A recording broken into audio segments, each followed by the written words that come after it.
This is Matt. He's here at Highland Hill Farm, and he's going to describe why he wants to make a big tree into a small tree.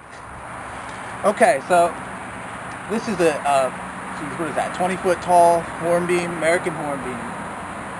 I'm going to cut this tree right about here, and then I'm going to take off all this root ball, and I'm actually going to put it into a big pot for it to grow in for about a year. And I'm just going to trim this along the sides here. With that stump, I'm going to go in there with wood carving tools, and I'm going to carve it down so that way it's actually looks like it happened naturally, like you see a pine tree in the forest would actually fall off and the branch looks really aesthetically pleasing. So I'm just going to take this giant tree right here, rip everything off of it, put it in a little pot, and let it grow, and just cut the branches as I need to. And then it will be a small tree. Why did you pick the Carpinus, the American hornbeam? Muscle trunk. Actually, these are really interesting because especially this one here. I picked this one because this one has a really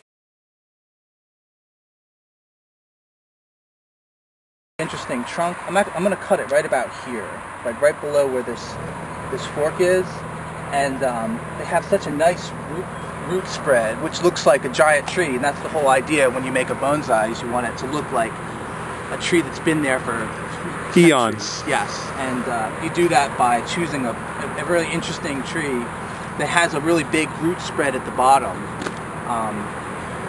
It's a lot easier when you just go and buy a tree that's been growing in the ground. How long has this been growing in the ground? That's been 9 years in the ground. Okay, yeah. So I could start a little seedling off like this one here, let it grow for 9 years and dig it up, or I could come and take a tree that would be that could go in someone's yard or on their farm and cut it down to a little. Now, if somebody wants you to do this for them, what's your phone number? The business is Bonsai Terrarium. We're down in Glenside, Pennsylvania, and our number is 717-330-1437. Okay, thank you very much. And this is an American hornbeam that's going to meet a new fate. So if you need to get a hold of Matt, just give him a call. Thank you very much for watching this video.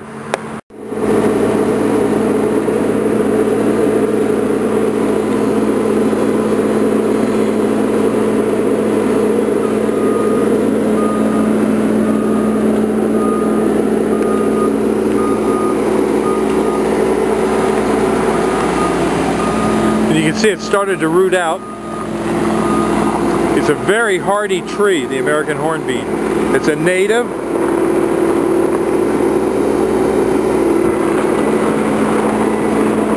And that tree's been in the ground about 9 years from a seedling.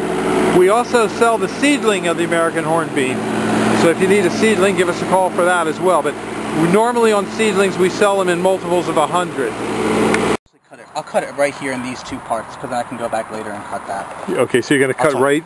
Yeah, that'll make it easier to cut, I think. I'll just cut it right in here. And then later you're going to go back in and reshape it. Yeah. Okay.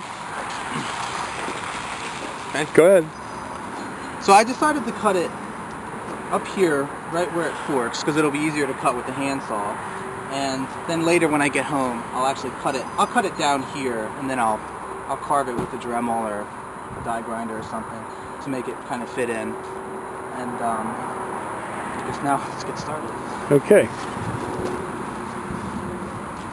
Hey dude, did you guys get the penny holly here? Is it penny holly?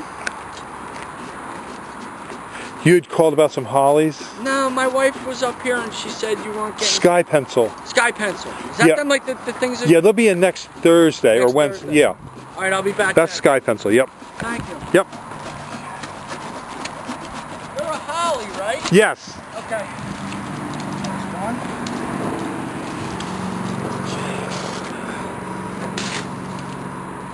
I feel like a terrible person doing that. No, that's what you want.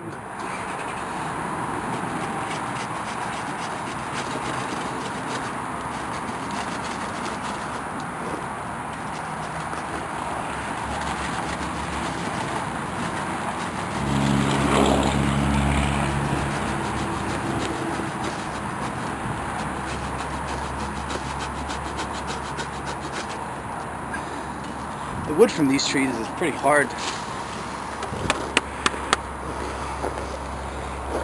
Okay.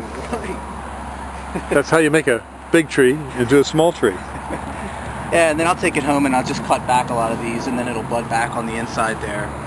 And then from the smaller branches, we'll just kind of take them out and wire them. Maybe you could come back and show us some more pictures after you get it all done, and then we'll repost that on YouTube as well. Last year, I'll send that. Well, that'd be great. Email to you. Okay. Because I have a picture of me when we got home with it, just standing next to it while it's 16 feet tall. Okay. Well, what happens is, and actually, do you guys have like a pruning shears or anything? Oh, okay, great. Because I was just gonna cut back some of these branches so it'll fit in there a bit better. I try to cut it back to like where there's a branch, Is it really? This is the kind of thing that I might even go home and take off some of these big branches anyways and to grow the new ones out. This is mostly just so it will fit in the van a little bit better. Oh yeah, look at this guy up here.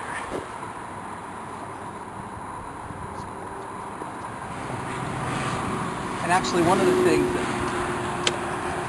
that I would do is, if there's one of these branches that sticks up, right, like this one kind of does, or that one, I'll take that and just kind of, you can bend it over with wire or take a tire wire to it or something, so that'll be the new top of the tree. And then as it grows up, it'll get thicker. That should fit too. Should fit pretty good. Yeah, no, it's just. What are you trying to do with the wire? What's the purpose of the wire? Well, let's see. Like these trees actually, see how they kind of grow? They kind of fork on their own. What I would do is, if you took wire, if I was going to wire this, you'd wrap it around there, and then you could take this branch. And I could just move it apart from this one. If I wanted to split these two up, I could move those. So you get the branches kind of moving in all different directions and filling in all the empty areas. It's like trainer. It's training. You want it to be like a real thin. Yes, exactly. Yeah, that's why I'll just keep cutting it. I'll just keep cutting it back. Like I'll let it grow. Like I'd let this branch. If I was going to keep that branch, I'd let it grow. I'd probably let it grow out until it gets really fat. And then like this branch here, and then actually like I might cut this back to here, so that way you have thick branch here and then this thin branch, and this will just keep growing, and that transition will gradually start to look more natural, like just like a really fat branch, and then the smaller branch comes off of it. I got you. But you have to kind of picture it. That's why you have to stare at it for a long time until you figure out what. That's what I do. How you're gonna do with it. Plans before I prune it, I really kind of try to exactly. visualize where and then you got to picture what's going to happen in the future. And then the future is like 5 years down the road probably, especially with these trees. If I'm good to it, it'll outlive me. It'll outlive us, right? It's a hardy tree. Yeah, absolutely. I'll have to will it to something. Very few pests on this tree. Absolutely, yeah. Well, we'll wait to see some pictures of what you've already accomplished with the other tree you got last year.